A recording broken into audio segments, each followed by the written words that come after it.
नमस्कार दोस्तों, एक बार फिर से स्वागत है आपका हमारे YouTube चैनल जीएस बाय आकाश में। आज के इस वीडियो में हम लोग उत्तर प्रदेश पुलिस एग्जाम में पूछे जा सकने वाले इंपॉर्टेंट जीके जीएस के प्रश्नों को पढ़ने वाले हैं और ये सारे प्रश्न आपके जीएस की दृष्टि से अति महत्वपूर्ण प्रश्न होंगे और इन प्रश्नों से भी संबंधित जितने भी इंपॉर्टेंट प्रश्न बन सकते हैं उन सभी प्रश्नों को हम लोग पढ़ने वाले हैं। तो ये वीडियो जो है आपके उत्तर प्रदेश पुलिस एग्जाम के लिए बहुत ही ज़्यादा इंपॉर्टेंट है। उत्तर प्रदेश कांस्टेबल एग्जाम के लिए ये बहुत ही ज़्यादा इंपॉर्टेंट है और इन प्रश्नों से भी संबंधित जितने भी इंपॉर्टेंट प्रश्न बनेंगे उन प्रश्नों पे हम लोग चर्चा करेंगे, जिससे आपके कोई भी प्रश्न पूछा जाए इसके इर्द गिर्द तो आप उसका जवाब दे पाएंगे। ठीक, तो चलिए हम लोग अपना क्लास शुरू करते हैं। तो अगर आप लगातार हमारे साथ बने रहते हैं क्लास में तो आपको ये सारे प्रश्न क्लास में ही याद हो जाएंगे और इस वीडियो में जीएस के सारे सब्जेक्ट से प्रश्न लिए गए हैं, तो आपके जीएस के सारे सब्जेक्ट का इससे रिवीजन भी हो जाएगा। तो चलिए, अगर आप लास्ट तक बने रहते हैं तो जरूर निश्चित है आपको ये क्लास पसंद आएगी। तो अंत तक इस वीडियो को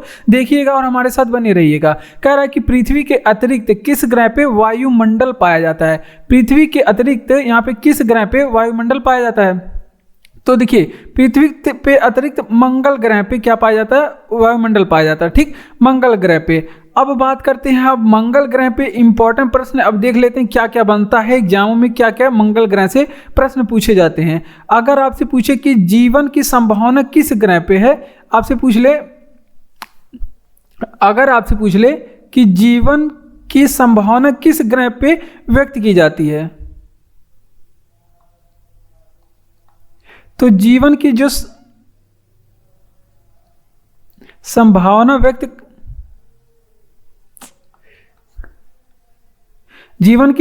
व्यक्त करने की बात करें तो मंगल ग्रह पे। उसके बाद अगर आपसे पूछे कि निक्स ओलंपिया पर्वत किस ग्रह पे है, अगर आपसे पूछे कि निक्स ओलंपिया पर्वत किस ग्रह पे है, तो निक्स ओलंपिया नामक पर्वत भी आपके मंगल ग्रह पे है। ये भी वहीं पे आप लोग ध्यान रखेंगे। निक्स ओलंपिया पर्वत अगर आपसे पूछे कि किस ग्रह पे है तो मंगल ग्रह पे है। ठीक, तो इतनी बात आप लोग ध्यान रखेंगे। उसके बाद अगर आपसे पूछे कि लाल ग्रह किस ग्रह को कहते हैं, लाल ग्रह किस ग्रह को कहते हैं, तो मंगल ग्रह को कहते हैं। तो काहे लाल ग्रह इसे कहते हैं? क्योंकि इस पे आयरन ऑक्साइड की उपलब्धता है। किसकी है? आयरन ऑक्साइड की उपलब्धता है। ये भी आप लोग ध्यान रखेंगे। ठीक, और उसके बाद अगर आपसे पूछे कि मंगल ग्रह के पास उपग्रह कौन कौन से हैं, मंगल ग्रह के पास उपग्रह कौन कौन से हैं, तो इस यहाँ पर दो उपग्रह का नाम आप लोग याद रखेंगे। मंगल ग्रह के पास दो उपग्रह हैं, एक का नाम है फोबोस, एक का नाम है डीमोस। तो मंगल ग्रह के पास दो उपग्रह भी हैं। इतनी बातें आप लोग यहाँ पे ध्यान रखेंगे। ठीक, अब फिर से रिवीजन करेंगे कि देखिए, पृथ्वी के अतिरिक्त किस ग्रह पे वायुमंडल पाया जाता है, तो वायुमंडल पाया जाता है या पाए जाने की संभावना वो मंगल पे व्यक्त की गई है। तो मंगल की बात करते हैं। ठीक, अगर आपसे पूछे कि मंगल पे जीवन की संभावना किस ग्रह पे, जब वायुमंडल पाया जाएगा तो ये भी हो सकता है कि जीवन संभव हो, वहाँ पे जीवन की संभावना हो, पानी भी मिल जाए, वायुमंडल भी मिल जाए, सूर्य का प्रकाश भी मिल जाए, फिर उसके बाद हम लोग को चाहिए और क्या, ऑक्सीजन मिल जाए। तो इन सब चीज़ों से क्या हो जाएगा, जीवन वहाँ पे जीवन जीने के अनुकूल हो जाएगा। ठीक, तो ये आप लोग ध्यान रखेंगे। निक्स ओलंपिया पर्वत जो हिमालय पर्वत से भी कई गुना बड़ा है, निक्स ओलंपिया पर्वत जो अंतरिक्ष का सबसे बड़ा पर्वत, वो निक्स ओलंपिया पर्वत वो मंगल ग्रह पे स्थित है। उसके बाद लाल ग्रह किसे कहा जाता है, तो मंगल ग्रह को लाल ग्रह कहा जाता है क्योंकि यहाँ पे आयरन ऑक्साइड की उपलब्धता है, इस वजह से ये लाल होता है और इसे लाल ग्रह कहते हैं। फिर ठीक, उसके बाद हरा ग्रह, नीला ग्रह, ये सभी भी आप लोग को बताया जाएगा। उपग्रह की बात करें, इसके पास दो उपग्रह हैं, एक डीमोस और एक फोबोस, इसके पास दो उपग्रह हैं। इतनी बातें आप लोग ध्यान रखेंगे, आपके उत्तर प्रदेश पुलिस एग्जाम के लिए इंपॉर्टेंट है। ठीक, अगला प्रश्न, किस ग्रह के नाम से जाना जाता है, किसे नीला ग्रह के नाम से किसे जाना जाता है? तो देखिए, नीला ग्रह की बात करें तो पृथ्वी को कहते हैं नीला ग्रह। किसको कहते हैं? पृथ्वी को कहते हैं नीला ग्रह। पृथ्वी के बारे में इंपॉर्टेंट प्रश्न है। अगर आपसे पूछे कि पृथ्वी का एकमात्र ग्रह कौन सा है, पृथ्वी का एकमात्र उपग्रह कौन सा है, तो पृथ्वी का एकमात्र उपग्रह है चंद्रमा। क्या है? पृथ्वी का एकमात्र उपग्रह चंद्रमा है। तो यहाँ पे देखिए, जियोग्राफी से दोनों प्रश्न है। चंद्रमा, ये भी जियोग्राफी से प्रश्न है, ये भी जियोग्राफी से। उसके बाद यहाँ पे इकोनॉमी से प्रश्न आ गया। ठीक, इसी तरह आपके जीएस के सारे सब्जेक्ट का रिवीजन हो जाएगा और ये सारे प्रश्न आपके एग्जाम के लिए इंपॉर्टेंट है। देखिए, पृथ्वी का एकमात्र उपग्रह कौन सा है, तो पृथ्वी का एकमात्र उपग्रह चंद्रमा है। ये तो आप जान चुके। अगर आपसे पूछे कि पृथ्वी पे अपने अक्ष पर झुकाव कितना है, पृथ्वी का अपने अक्ष पर झुकाव कितने डिग्री है, तो पृथ्वी का जो अपने अक्ष पे झुकाव है 23.5 डिग्री है। कितनी? 23.5 डिग्री है। ठीक, ये भी आप लोग ध्यान रखेंगे, 23.5 डिग्री इसके अक्ष पे झुकाव है। उसके बाद अगर बात करते हैं कि पृथ्वी को गोलाकार किसने बताया था, पृथ्वी को गोलाकार किसने बताया था, तो गोलाकार किसने बताया था, तो पाइथागोरस ने पृथ्वी को गोलाकार बताया। किसने? पाइथागोरस ने पृथ्वी को गोलाकार बताया। ठीक, ये आप लोग ध्यान रखेंगे। उसके बाद पृथ्वी पे जल एवं स्थल कितने % है, जल एवं स्थल की प्रतिशतता कितनी है पृथ्वी पे, तो जल की बात करें तो पृथ्वी पे 71% जल है।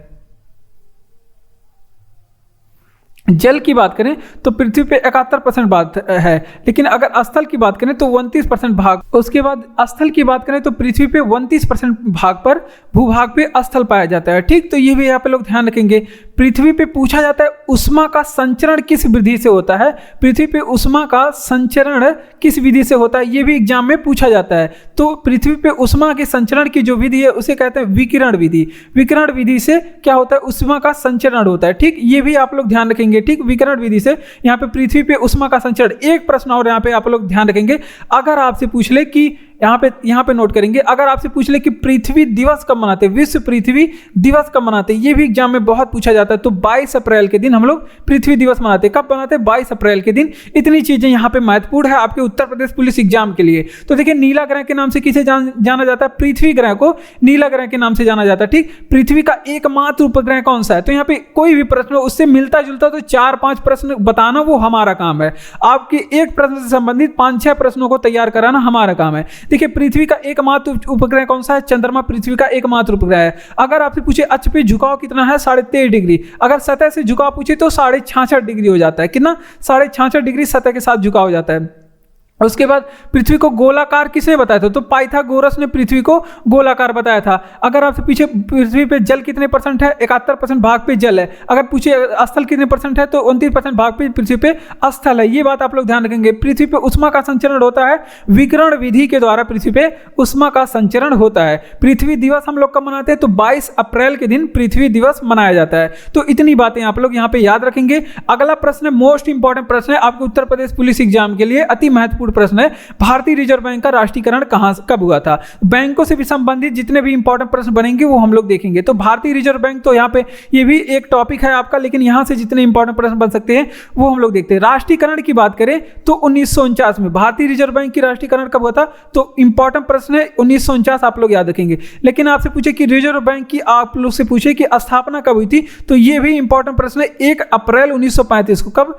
1 अप्रैल 1935 को इसकी स्थापना हुई थी। उसके बाद अगर आपसे पूछे कि भारतीय रिजर्व बैंक का हेडक्वार्टर यानी कि मुख्यालय कहाँ पे है, तो मुंबई में है। कहाँ पे? मुंबई। ये इंपॉर्टेंट प्रश्न था। अगर आपसे पूछे कि प्रथम गवर्नर कौन थे भारतीय रिजर्व बैंक के, प्रथम गवर्नर कौन थे, तो भारतीय रिजर्व बैंक के जो पहले गवर्नर थे उनका नाम था ओसबॉर्न स्मिथ। क्या है? ओसबॉर्न स्मिथ उनका नाम था। ठीक, ये आप लोग ध्यान रखेंगे। लेकिन आपसे पूछे कि भारतीय रिजर्व बैंक के पहले भारतीय गवर्नर कौन थे, अगर आपसे पूछे कि भारतीय रिजर्व बैंक के पहले भारतीय गवर्नर कौन थे, तो ये भी एग्जाम में पूछा जाता है। पहले भारतीय गवर्नर की बात करें तो क्या नाम हो जाएगा, उनका नाम हो जाएगा सीडी देशमुख। क्या हो जाएगा? सीडी देशमुख। अगर आपसे पूछे कि रिजर्व बैंक के, भारतीय रिजर्व बैंक के वर्तमान समय में गवर्नर कौन है, वर्तमान समय में, तो शक्तिकांत दास हैं वर्तमान समय में गवर्नर भारतीय रिजर्व बैंक के, शक्तिकांत दास हैं। ठीक, ये आप लोग ध्यान रखेंगे, शक्तिकांत दास का नाम आप लोग याद रखेंगे। ठीक, तो इतनी बातें यहाँ पे ध्यान रखेंगे। और फिर से रिवीजन करते हैं। देखिए, भारतीय रिजर्व बैंक का राष्ट्रीयकरण पूछे तो 1949 में, स्थापना पूछे तो 1 अप्रैल 1935 में। कब? 1 अप्रैल 1935 में। उसके बाद हेडक्वार्टर कहाँ पे है रिजर्व बैंक ऑफ इंडिया का, भारतीय रिजर्व बैंक का, तो वो है आपका मुंबई में। ठीक, और प्रथम गवर्नर बने थे ओसबॉर्न स्मिथ, और पहले भारतीय गवर्नर बने थे सीडी देशमुख, और वर्तमान समय में जो गवर्नर है उनका नाम क्या है, शक्तिकांत दास। तो इतनी बातें आप लोग यहाँ पे ध्यान रखेंगे, क्योंकि ये है आपके एग्जाम के लिए। अगर आपको इस वीडियो का पीडीएफ चाहिए, अगर आपको इस वीडियो का पीडीएफ चाहिए तो टेलीग्राम चैनल का लिंक डिस्क्रिप्शन में दिया गया है, आप वहां से जाकर के इसका पीडीएफ पा सकते हैं। ठीक, ये होगा। अगर आपको वीडियो अच्छा लग रहा हो तो वीडियो को लाइक कर दीजिए और चैनल को सब्सक्राइब कर दीजिए और अपने दोस्तों तक शेयर भी कर दीजिए, ताकि वो भी इस वीडियो को, इसका फायदा उठा सके, आप अपना उत्तर प्रदेश पुलिस एग्जाम की तैयारी मजबूती के साथ आगे बढ़ा सकें। ठीक, यहाँ पे देख लीजिए आपको कितना ज्यादा कंटेंट दिया जा रहा है। एक प्रश्न से संबंधित 5-6 प्रश्न कम से कम आपको बताया जा रहा है, तो यहाँ से आप अपनी तैयारी मजबूती के साथ आगे बढ़ा सकते हैं। अगला प्रश्न देखिए इंपॉर्टेंट है, कह रहा है विदेशी व्यापार संस्थान, भारतीय विदेशी व्यापार संस्थान कहाँ स्थित है? तो भारतीय विदेशी संस्थान कहाँ पे स्थित है? ये नई दिल्ली में। भारतीय विदेशी व्यापार संस्थान कहाँ पे स्थित है? ये नई दिल्ली में। अगर आपसे पूछे कि इसकी स्थापना कब हुई थी, भारतीय विदेशी व्यापार संस्थान, इसकी स्थापना, ये इंपॉर्टेंट हो जाता है थोड़ा आपके एग्जाम के लिए। अगर आपसे पूछे कि इसकी स्थापना कब हुई थी, तो इसकी स्थापना 1963 में हुई थी। अब कुछ विदेशी व्यापार संस्थान के बारे में देख लेते हैं। जैसे आपसे पूछे कि विश्व व्यापार संगठन, विश्व व्यापार संगठन के बारे में, तो विश्व व्यापार संगठन के बारे में आप लोग बताएंगे इसकी स्थापना कब हुई थी। विश्व व्यापार संगठन की अगर आपसे पूछे कि स्थापना कब हुई थी, तो 1 जनवरी 1995 को इसकी स्थापना हुई थी। कब? 1 जनवरी 1995 को इसकी स्थापना हुई थी विश्व व्यापार संगठन की। अगर आपसे पूछे कि जिसे शॉर्ट फॉर्म में WTO भी बोलते हैं, आप लोग WTO बोलते हैं। अगर आपसे पूछे कि इसका हेडक्वार्टर कहाँ पे है, तो जिनेवा में इसका हेडक्वार्टर पड़ता है, जिनेवा में। ठीक, ये आप लोग ध्यान रखेंगे। एक व्यापार संगठन, अगर आपसे पूछे कि विश्व व्यापार संगठन में सदस्य देश कितने हैं, विश्व व्यापार संगठन में सदस्य देश कितने हैं, तो 164 इसमें सदस्य देश हैं। ठीक, अब यहाँ पे यूरोपीय मुक्त व्यापार संघ की बात करते हैं। यूरोपीय, अगर आपसे पूछे कि यूरोपीय मुक्त व्यापार संघ, इसकी बात करें, अगर आपसे पूछे कि इसकी स्थापना कब हुई थी, तो 1960 में इसकी स्थापना हुई थी। अगर आपसे पूछे कि यूरोपीय मुक्त व्यापार संघ के बारे में, तो इसका भी हेडक्वार्टर कहाँ पे है? जिनेवा में। इसका भी हेडक्वार्टर कहाँ पे है? जिनेवा में। तो इतनी बातें आप लोग यहाँ से ध्यान रखेंगे। और फिर से रिवीजन करेंगे। देखिए भारतीय विदेशी व्यापार संस्थान कहाँ स्थित है, तो भारतीय विदेशी व्यापार संस्थान ये नई दिल्ली में स्थित है। अगर आपसे पूछे कि इसकी स्थापना कब हुई थी, तो 1963 में इसकी स्थापना हुई थी। कब? 1963 में इसकी स्थापना हुई थी। अब बात करते हैं विश्व व्यापार संगठन की, तो विश्व व्यापार संगठन की स्थापना 1 जनवरी 1995 को हुई थी। 1 जनवरी 1995, हेडक्वार्टर इसका जिनेवा में है और इसमें सदस्य देश कितने हैं? 164। ये मोस्ट इंपॉर्टेंट प्रश्न है आपके एग्जाम के लिए। ठीक, यूरोपीय मुक्त व्यापार संघ की स्थापना 1960 में हुई थी। यूरोपीय मुक्त व्यापार संगठन की स्थापना 1960 में, हेडक्वार्टर इसका जिनेवा में, और ये संबंधित था आपके इकोनॉमी से। भारतीय कार्यपालिका का अध्यक्ष कौन होता है? पॉलिटी से प्रश्न है, पॉलिटी से प्रश्न है। ठीक, दोनों पॉलिटी से प्रश्न है। भारतीय कार्यपालिका का भारत की कार्यपालिका का अध्यक्ष कौन होता है? जब कार्यपालिका की अध्यक्ष पूछे तो आप लोग क्या बताएंगे? तो आप लोग बताएंगे कि राष्ट्रपति होता है। भैया कौन होता है? कार्यपालिका का अध्यक्ष भारत का राष्ट्रपति होता है। और अगर आपसे पूछे कि राष्ट्रपति का पद किस अनुच्छेद में है, तो अनुच्छेद 52 बताएंगे। लेकिन आपसे पूछे कि कार्यपालिका का अध्यक्ष राष्ट्रपति होगा, ये किस अनुच्छेद में है, तो ये अनुच्छेद 53 में है। राष्ट्रपति की कार्यपालिका की जो शक्ति है वो अनुच्छेद 53 के तहत है। ठीक, तो ये बात आप लोग ध्यान रखेंगे। अब बात करते हैं, लेकिन अगर आपसे पूछे कार्यपालिका की वास्तविक शक्ति किस में होती है, कार्यपालिका की वास्तविक शक्ति किस में होती, तो कार्यपालिका की जो वास्तविक शक्ति होती है वो प्रधानमंत्री में होती है, प्रधानमंत्री में। और प्रधानमंत्री अपने मंत्रिपरिषद के साथ इस कामों को करते हैं। किसके साथ? मंत्रिपरिषद के साथ इस काम को करते हैं। मंत्रिपरिषद की स्थापना किस अनुच्छेद में है? अनुच्छेद 74 में मंत्रिपरिषद का गठन है। अब बात करते हैं, यहीं पे थोड़ा सा लिख लेते हैं। अगर आपसे पूछे कि राज्य की कार्यपालिका का प्रधान कौन होता है, राज्य की कार्यपालिका का प्रधान कौन होता है, इसी तरह राज्य की, जैसे केंद्र की कार्यपालिका का प्रधान राष्ट्रपति होता है, वैसे राज्य की कार्यपालिका का जो अध्यक्ष है वो कौन होता है, तो राज्य की कार्यपालिका का अध्यक्ष आपका राज्यपाल हो गया। कौन? राज्यपाल हो गया। ठीक, ये आप लोग ध्यान रखेंगे। लेकिन अगर आपसे पूछे कि वास्तविक शक्ति किस में होती है, वास्तविक शक्ति किस में होती, तो वास्तविक जो शक्ति की बात करें तो वो आपके मुख्यमंत्री में होती। किसमें? मुख्यमंत्री में होती है। तो इतनी बातें आप लोग ध्यान रखेंगे, मुख्यमंत्री और इसके मंत्रिमंडल में होती है। ठीक, अब बात करते हैं कि संघ की कार्यपालिका किस अनुच्छेद किस भाग में है, यही आप लोग बता दीजिए। संघ की कार्यपालिका किस अनुच्छेद भाग में है, तो संघ की कार्यपालिका ये भाग 5 में है। किस भाग में? भाग 5 में। तो इतनी बातें आप लोग यहाँ से ध्यान रखेंगे। एक बार फिर से कि भारत की कार्यपालिका का अध्यक्ष कौन होता है, तो राष्ट्रपति होते हैं भारत की कार्यपालिका का अध्यक्ष। लेकिन राष्ट्रपति का पद अनुच्छेद 52 में है और राष्ट्रपति कार्यपालिका का अध्यक्ष होता है, ये अनुच्छेद 53 में बताया गया है। लेकिन कार्यपालिका की अगर आपसे पूछे कि वास्तविक शक्ति कितने में होती है, तो कार्यपालिका की वास्तविक शक्ति प्रधानमंत्री और उसके मंत्रिमंडल में होता है। प्रधानमंत्री और उसके मंडल में या फिर मंत्री परिषद में होता है, ठीक। लेकिन राज्य की कार्यपालिका अगर पूछ ले वहीं पे, तो राज्य की कार्यपालिका राज्यपाल के अंडर में आती है। अगर आपसे पूछे राज्य की कार्यपालिका की वास्तविक शक्ति कितने में होती है, तो मुख्यमंत्री में होती है अनुच्छेद 164 के तहत, और राज्य की जो कार्यपालिका की शक्ति राज्यपाल में होती है अनुच्छेद 163 है। क्या? तो अनुच्छेद 153 है, ठीक। अनुच्छेद 153 है, ठीक। इतनी बातें आप लोग यहाँ पे ध्यान रखेंगे। और संघ की कार्यपालिका किस अनुच्छेद में है, तो भाग में है, तो संघ की कार्यपालिका ये भाग 5 में है। भारतीय संघ की शक्ति किस में निहित होती है, तो भारत संघ की शक्ति, देखिए यहाँ पे संघ की शक्ति पूछ रहा है, संघ की शक्ति किस में होती है, यहाँ पे कार्यपालिका की शक्ति पूछ रहा है, तो संघ की शक्ति जो है वो टोटल संसद में निहित होती है। किसमें? संसद में निहित होती है। अब संसद के बारे में यहाँ पे इंपॉर्टेंट प्रश्न आपके एग्जाम में जो बन सकते हैं, देखिए संसद की, तो अगर आपसे पूछे कि संसद के सदन कितने होते हैं, तो आप लोग बताएंगे कि भैया 2 सदन होते हैं। कौन कौन से? तो एक तो होता है हमारा लोकसभा, एक होता है हमारा लोकसभा, और एक होता है हमारा राज्यसभा, ठीक। एक लोकसभा हो गया, एक राज्यसभा। लेकिन अगर आपसे पूछे कि संसद के अंग कितने होते हैं, तो आप लोग बताएंगे 3। कौन कौन से? एक तो हो गया आपका लोकसभा, एक आपका हो गया राज्यसभा, लोकसभा एक, राज्यसभा, और एक हो गया आपका लोकसभा, राज्यसभा, और एक हो गया आपका राष्ट्रपति, ठीक। इतनी बातें आप लोग यहाँ पे ध्यान रखेंगे। राष्ट्रपति, ठीक। तो राष्ट्रपति किस अनुच्छेद में है? राष्ट्रपति अनुच्छेद 52 में है। अगर राज्यसभा पूछे तो 80 में है, और लोकसभा पूछे तो 81 में है, और संसद पूछे अनुच्छेद 79 में है, ठीक। इतनी बातें आप लोग समझ चुके हैं। उसके बाद कुछ प्रश्न आप लोग ध्यान रखेंगे।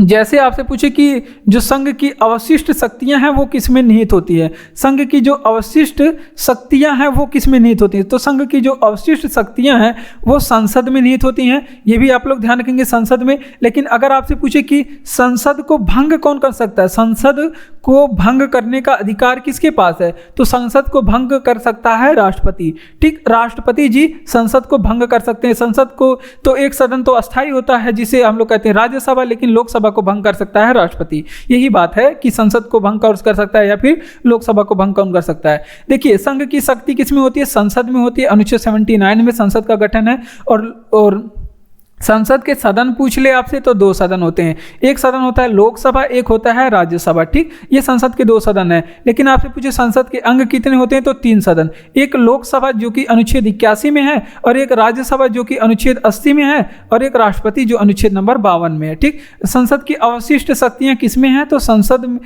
अवशिष्ट शक्तियां जो है वो संसद में है। और संसद का अंग, संसद को भंग कौन कर सकता है, तो राष्ट्रपति जी संसद को भंग कर सकते हैं। तो इतनी बातें आप लोग सीख चुके हैं प्रश्न नंबर 2 से। बढ़ते हैं अपने अगले प्रश्न की ओर।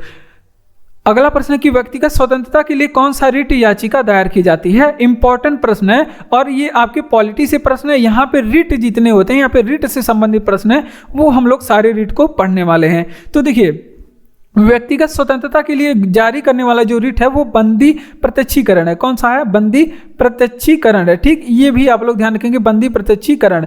और बंदी प्रत्यक्षीकरण के बारे में इसे इंग्लिश में क्या कहते हैं, हेबियस कॉर्पस कहते हैं। क्या कहते हैं, हेबियस कॉर्पस कहते हैं, ठीक। इतनी बातें आप लोग ध्यान रखेंगे, ठीक। अब बात करते हैं, अगर आपसे पूछे कि परमादेश जो रिट है,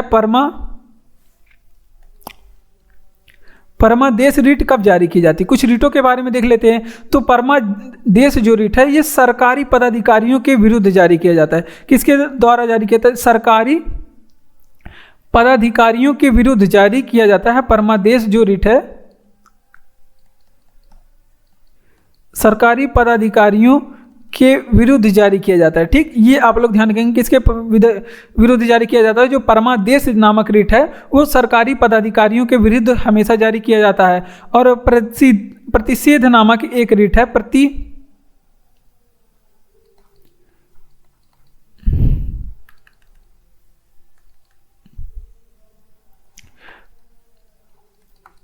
प्रतिषेध एक रिट है। और प्रतिषेध नामक रिट कब जारी कर जाता है, तो न्यायालय के विरुद्ध जारी किया जाता है। किसके विरुद्ध, न्यायालय के विरुद्ध जारी किया जाता है। और न्यायालय के विरुद्ध क्यों जारी किया जा सकता है, जब ये अपने अधिकार क्षेत्र से, न्यायालय के विरुद्ध जब ये अपने अधिकार क्षेत्र से बाहर काम करता है तब जारी किया जाता है। न्यायालय के विरुद्ध जब अधिकार क्षेत्र से जब ये बाहर काम किया करता है, बाहर जाने पे, यहाँ पे लिख लीजिए, बाहर जाने पर ये जारी किया जा सकता है।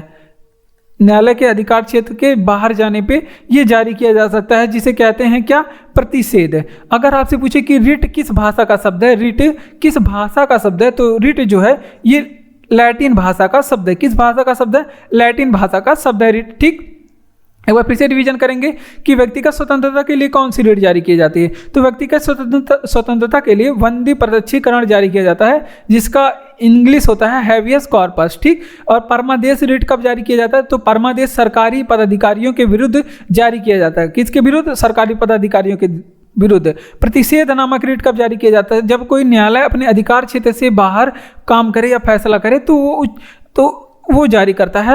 कोई बड़ा न्यायालय छोटे वाले न्यायालय के विरुद्ध जारी करता है। ठीक, और रिट किस भाषा का शब्द है, तो रिट जो है लैटिन भाषा का शब्द है। इतनी चीज़ें आप लोग यहाँ पे समझ जाइए। अगर आपसे पूछे कि संविधान के किस अनुसूची में भाषा का उल्लेख है, तो संविधान के 8वीं अनुसूची में भाषा का उल्लेख है। किस अनुसूची में, 8वीं अनुसूची में भाषा का उल्लेख है। लेकिन अगर आपसे पूछे कि मूल संविधान में कितनी भाषाएं थी, अगर आपसे पूछे कि मूल संविधान में कितनी भाषाएं थी, 14। अगर आपसे पूछे कि वर्तमान संविधान में कितनी भाषाएं हैं, तो 22 भाषा। अब 14 से 22 कैसे हुई, ये आप तो पूछेंगे कि कैसे हुई। तो देखिए, सबसे पहले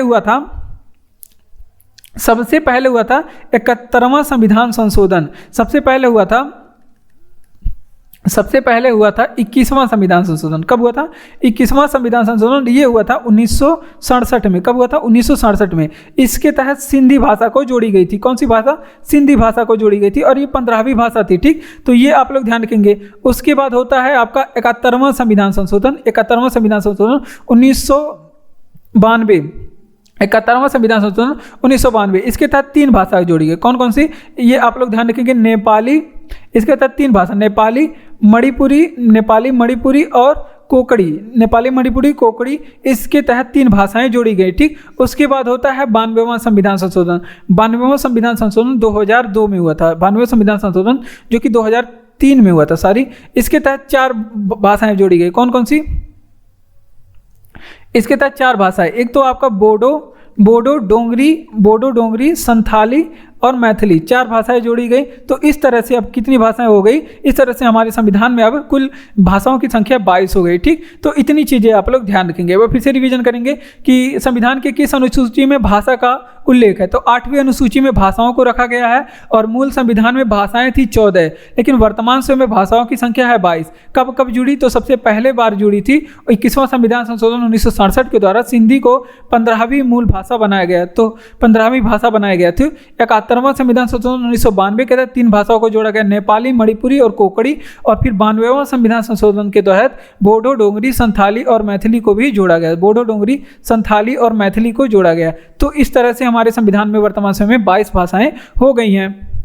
अगला प्रश्न भी पॉलिटी से संबंधित है, ये भी पॉलिटी से ही संबंधित था कि भारत की नागरिकता प्राप्त करने के लिए शर्तें हैं। तो देखिए, भारत की नागरिकता 5 तरह से प्राप्त कर सकते हैं। देखिए, जन्म के आधार पे भी भारत में आपको नागरिकता दिया जाएगा, वंश के आधार पे भी भारत में नागरिकता आपको दिया जाएगा। इसके अलावा अगर आप पंजीकरण कर लेते हैं तो भी आपको नागरिकता दी जाती है। उसके बाद देशीकरण के द्वारा भी भारत में नागरिकता दी जाती है। उसके बाद भूमि अर्जन, अगर किसी देश की भूमि हम लोग भारत में अर्जित हो जा रही है तो भूमि अर्जन के द्वारा भी यहाँ पे भारत में नागरिकता दी जाती है। ठीक, अगर आपसे पूछे कि नागरिकता किस भाग में है, नागरिकता संविधान के किस भाग में है, तो नागरिकता किस भाग में है, भाग पूछे तो भाग 2 में नागरिकता, यहाँ पे भाग लिखेंगे पहले, नहीं तो आप लोग कंफ्यूज हो जाएंगे।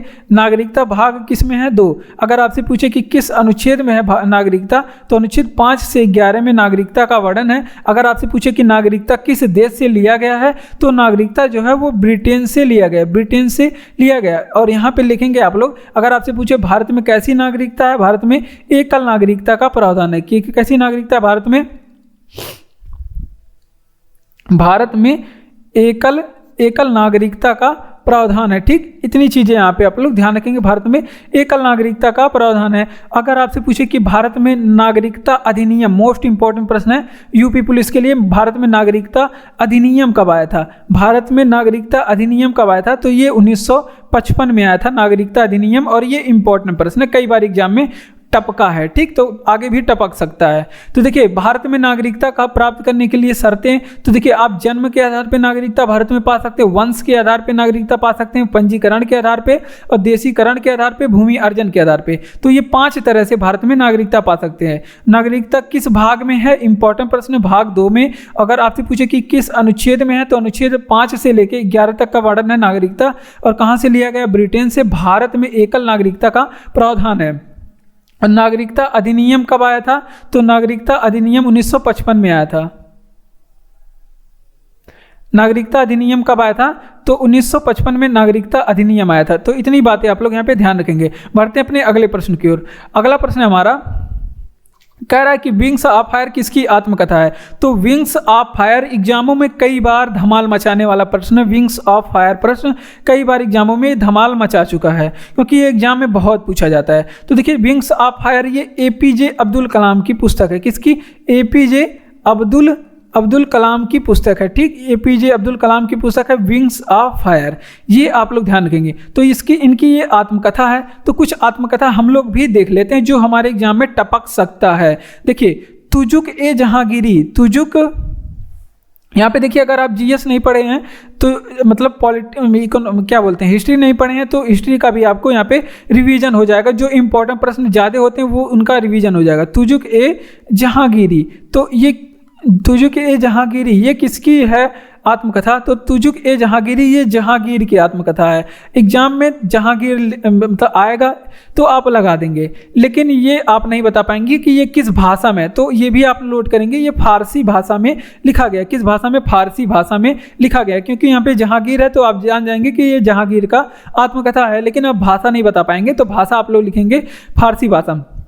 अगर आपसे पूछे कि बाबरनामा किसकी आत्मकथा है, तो ये कोरिया का भी बच्चा बता देगा कि ये बाबर की आत्मकथा है, क्योंकि बाबरनामा में यहाँ पे आगे बाबर है तो ये बता देगा। लेकिन कोरिया का बच्चा अगर आपसे पूछ ले कि यहाँ पे तुर्की में किस भाषा में लिखा गया है, तो आप लोग नहीं बता पाएंगे कि तुर्की में लिखा गया है। तो यहाँ पे आप लोग भाषा यहाँ पे ध्यान देखेंगे, तो भाषा को आप लोग ध्यान देंगे कि किस भाषा में लिखा गया है। बाबरनामा तुर्की भाषा में और तुजुक ए जहांगीरी फारसी भाषा में लिखा गया है। अब गांधी जी के पुस्तक के बारे में देख लेते हैं। जैसे सत्य के साथ प्रयोग, ये किसकी पुस्तक है, तो सत्य के साथ प्रयोग ये महात्मा गांधी जी की पुस्तक है। किसकी, महात्मा गांधी जी की पुस्तक है, ठीक, ये आप लोग ध्यान रखेंगे। उसके बाद अगर आपसे पूछे कि लॉन्ग वॉक टू फ्रीडम किसकी पुस्तक है, अगर आपसे पूछे कि लॉन्ग वॉक टू फ्रीडम ये किसकी पुस्तक है, तो लॉन्ग वॉक टू फ्रीडम ये नेल्सन मंडेला की है। किसके, नेल्सन मंडेला की पुस्तक है, ठीक। तो इतनी बातें आप लोग ध्यान रखेंगे। इन्हें दक्षिण अफ्रीका की गांधी भी कहा जाता है, दक्षिण अफ्रीका से इनका संबंध है, और दक्षिण अफ्रीका के पहले अश्वेत राष्ट्रपति भी बने थे, ठीक। Wings of fire APJ Abdul Kalam की है। उसके बाद तुजुक ए जहांगीरी, ये जहांगीर की आत्मकथा है, फारसी में लिखी गई है। बाबरनामा जो है बाबर की आत्मकथा है और ये तुर्की में लिखी गई है। सत्य के साथ मेरा प्रयोग ये महात्मा गांधी जी की आत्मकथा है, महात्मा गांधी जी की आत्मकथा है। और इंग्लिश में क्या देता है, इंग्लिश में देता है माय एक्सपेरिमेंट विद ट्रूथ है। और लॉन्ग वॉक टू फ्रीडम ये नेल्सन मंडेला की पुस्तिका है और आत्मकथा है, नेल्सन मंडेला की आत्मकथा है। और बात करते हैं, ये दक्षिण अफ्रीका के पहले अश्वेत राष्ट्रपति भी बने थे और इन्हें दक्षिण अफ्रीका का गांधी भी कहा जाता है। किसकी विशिष्ट उष्मा सर्वोच्च है, तो देखिए ये प्रश्न एग्जाम में टपकता है। और जल की विशिष्ट उष्मा सर्वोच्च होती है, तो विशिष्ट उष्मा कहा किसके जाता है। अगर आपसे पूछे कि विशिष्ट उष्मा कहा किसे जाता है, कोई बच्चा आपसे पूछ लिया घर का जो क्लास 8 में पढ़ता है, तो आप नहीं बता पाएंगे तो बेइज्जती हो जाएगी। अगर आपसे पूछे कि विशिष्ट उष्मा कहते हैं किसे हैं, तो किसी पदार्थ का 1 ग्राम द्रव्यमान को, अगर आपसे पूछे किसी पदार्थ के 1 ग्राम द्रव्यमान को 1 डिग्री सेंटीग्रेड बढ़ाने के लिए जिस ऊष्मा की आवश्यकता होती है, किसी पदार्थ का द्रव्यमान 1 ग्राम द्रव्यमान, किसी पदार्थ के 1 ग्राम द्रव्यमान को 1 का ताप, यहाँ पे लिख लीजिए 1 ग्राम द्रव्यमान का ताप 1 डिग्री सेंटीग्रेड बढ़ाने के लिए जिस उष्मा की आवश्यकता होती है उसे कहते हैं हम लोग विशिष्ट उष्मा।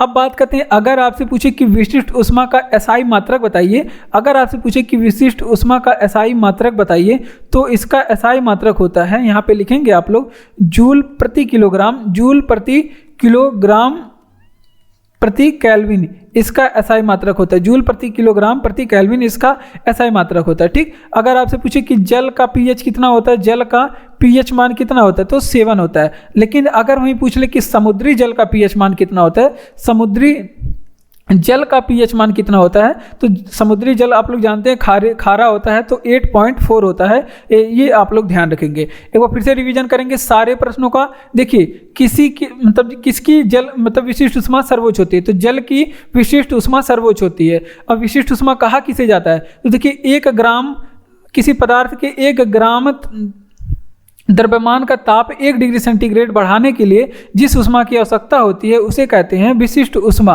ठीक, और ऊष्मा का एसआई मात्रक क्या होता है, जूल प्रति किलोग्राम प्रति केल्विन होता है ऊष्मा का एसआई मात्रक। लेकिन अगर आपसे पूछे अब जल से संबंधित कुछ, जैसे जल का पीएच कितना होता है, 7.7 होता है, और समुद्री जल का पीएच कितना होता है, तो 8.4 होता है। ठीक, तो इतनी चीज़ें आप लोग ध्यान रखेंगे। जल जनित रोग क्या है, तो देखिए यहाँ पे बायो से प्रश्न आ गया, और वहाँ पे रोग एक आपका लेसन होता है, रोग और जिससे डिसीज जिससे संबंधित ये प्रश्न है। तो यहाँ पे रोगों के बारे में हम लोग विस्तृत अध्ययन करने वाले हैं, रोगों के बारे में। जैसे जल जनित रोग कौन होता है, तो जल जनित रोग किसे कहते हैं, जो जल के संक्रमित होने से फैलता है, जो दूषित जल के सेवन से फैलता है, उसे ही तो कहेंगे जल जनित रोग। जैसे हैजा हो गया आपका, टाइफाइड ये जल जनित रोग है, टाइफाइड ये जल जनित रोग है। उसके बाद दस्त जल जनित रोग है, मतलब दूषित जल के सेवन से होता है। पेचिश दूषित जल दूषित भोजन। उसके बाद पोलियो भी जल जनित रोग है, पोलियो भी जल जनित रोग है। तो इतनी चीज़ें आप लोग यहाँ पे ध्यान रखेंगे, हैजा, टाइफाइड, दस्त, पेचिश, पोलियो ये सभी जल जनित रोग है। ठीक, अब बात करते हैं कुछ बीमारियों के बारे में जो जीवाणु से फैलते हैं, उसे जीवाणु जिनमें कारक होते हैं वो जीवाणु जनित रोग होते हैं, और जिसमें विषाणु कारक होते हैं वो विषाणु जनित रोग होते हैं। एग्जाम में पूछा जाता है कौन से जीवाणु जनक रोग है, कौन से विषाणु जनक रोग हैं, कौन से रोग कवक की वजह से हुआ है, और कौन से रोग जो है वो प्रोटोजोआ से होता है, प्रोटोजोआ से कौन सा रोग होता है। तो इतनी बातों पर हम लोग चर्चा करने वाले हैं। तो देखिए जीवाणुओं की वजह से कौन कौन से रोग होता है, जैसे टिटेनस आपसे पूछे किसकी वजह से होता है, तो जीवाणुओं की वजह से। टाइफाइड आपसे पूछ ले किसकी वजह से होता है, तो जीवाणु की वजह से। इसके अलावा हैजा भी आपके जीवाणु की वजह से होता है। क्षय रोग भी पूछ ले किसकी वजह से होता है, क्षय रोग जीवाणुओं की वजह से होता है। या फिर आपसे पूछ ले कि कुष्ठ रोग किसकी वजह से होता है, कुष्ठ रोग। तो ये सभी रोग जीवाणुओं की वजह से होता है। आप लोग इनको याद करके एग्जाम में जाएंगे। जैसे चेचक हो गया किसकी वजह से, विषाणु की वजह से। उसके बाद रेबीज हो गया, ये विषाणु की वजह से होने वाले रोग हैं। उसके बाद ये होता है एड्स, एड्स भी आपका विषाणु की वजह से होने वाला रोग है। तो ये कुछ रोग आप लोग ध्यान रखेंगे। पोलियो भी आपके विषाणुओं से ही होता है, पोलियो विषाणुओं की वजह से होता है। अब बात करते हैं कवक से। कवक से एक रोग आप लोग याद रखेंगे, दाद, खाद, खुजली, ये सभी कवक से होते हैं, दाद कवक से होते हैं। प्रोटोजोआ से होने वाले रोग कौन कौन से हैं, जैसे मलेरिया आपके प्रोटोजोआ से होता है, मलेरिया के प्रोटोजोआ का नाम क्या है, प्लाज्मोडियम प्रोटोजोआ है। पायरिया भी आपके प्रोटोजोआ जनित रोग है, पायरिया भी प्रोटोजोआ जनित रोग है। तो इतनी चीज़ें आप लोग ध्यान रखेंगे। और उत्तर प्रदेश पुलिस एग्जाम से रोगों से एक प्रश्न जरूर बनेगा, आप लोग इसको ध्यान रखेंगे। जल जनित रोग कौन कौन से हैं, जैसे हैजा हो गया, टाइफाइड हो गया, दस्त हो गया, पेचिश, पोलियो, ये सभी जल जनित रोग हैं। जल जनित रोग मतलब जो जल से फैलते हैं, जल संक्रमण जल दूषित जल के सेवन से फैलते हैं, उसको कहते हैं जल जनित रोग है। जैसे अब जीवाणुओं से कौन कौन से रोग होते हैं, जैसे टिटेनस जीवाणुओं से होता है, टाइफाइड जीवाणुओं की वजह से होता है, हैजा जीवाणुओं की वजह से होता है, क्षय रोग और कुष्ठ रोग ये सभी जीवाणुओं की वजह से होता है। क्षय रोग टीबी को बोलते हैं। और विषाणु जनित रोग कौन कौन से हैं, जैसे चेचक विषाणुओं से होता है, रेबीज विषाणुओं की वजह से होता है, एड्स विषाणुओं से होता है, पोलियो भी विषाणुओं की वजह से होता है। और कवक, दाद, ये कवक से होने वाला रोग दाद है। प्रोटोजोआ से कौन कौन से रोग होते हैं, मलेरिया, पायरिया, ये मुख्य रूप से आप लोग ध्यान रखेंगे, ये प्रोटोजोआ जनित रोग है। ठीक, तो इतनी बातें आप लोग ध्यान रखेंगे। मलेरिया, पायरिया प्रोटोजोआ से होने वाले रोग हैं। बढ़ते हैं अपने अगले प्रश्न की ओर। अगला प्रश्न है यूपी स्पेशल से इंपॉर्टेंट प्रश्न है। यहाँ पे संबंधित हम जितने भी यूनिवर्सिटी से संबंधित प्रश्न बन सकते हैं वो हम लोग पढ़ने वाले हैं। देखिए सबसे पहले कह रहा है कि सरदार वल्लभ भाई पटेल कृषि यूनिवर्सिटी कहाँ पे है, तो सरदार वल्लभ भाई पटेल कृषि यूनिवर्सिटी की बात करें तो ये है मेरठ में। कहाँ पे है, मेरठ में। तो ये था आपका प्रश्न, मेरठ में है। तो ये आप लोग ध्यान रखेंगे, इसको साइड में कर लीजिए। अब यहाँ से इंपॉर्टेंट प्रश्न देख लेते हैं। अगर आपसे पूछे कि यूपी का प्रथम यूनिवर्सिटी कौन था, यूपी का प्रथम यूनिवर्सिटी कौन था, तो यूनिवर्सिटी मतलब विश्वविद्यालय, इसे आप लोग समझा करिए। तो अगर आपसे पूछे कि यूपी का प्रथम यूनिवर्सिटी कौन सा है, तो यूपी का प्रथम यूनिवर्सिटी इलाहाबाद यूनिवर्सिटी है, ठीक। ये आप लोग ध्यान रखेंगे। अगर आपसे पूछे कि इसकी स्थापना कब हुई थी, ये एग्जाम में पूछा जा चुका है, 1887 में इसकी स्थापना हुई थी। अगर आपसे पूछे कि बनारस हिंदू यूनिवर्सिटी कहाँ पे है, बनारस हिंदू यूनिवर्सिटी कहाँ पे स्थित है, हिंदी नहीं हिंदू, बनारस हिंदू यूनिवर्सिटी कहाँ पे स्थित है, तो ये बनारस में स्थित है, नाम में भी है बनारस में स्थित है, ठीक। तो ये आप लोग ध्यान रखेंगे। उसके बाद बनारस हिंदू यूनिवर्सिटी हो गया। दीनदयाल उपाध्याय यूनिवर्सिटी कहाँ पे है, दीनदयाल उपाध्याय यूनिवर्सिटी कहाँ पे है, तो दीनदयाल उपाध्याय यूनिवर्सिटी ये गोरखपुर में है। कहाँ पे यूनिवर्सिटी, ये गोरखपुर में है, गोरखपुर में, ठीक। ये भी आप लोग ध्यान रखेंगे। और उसके बाद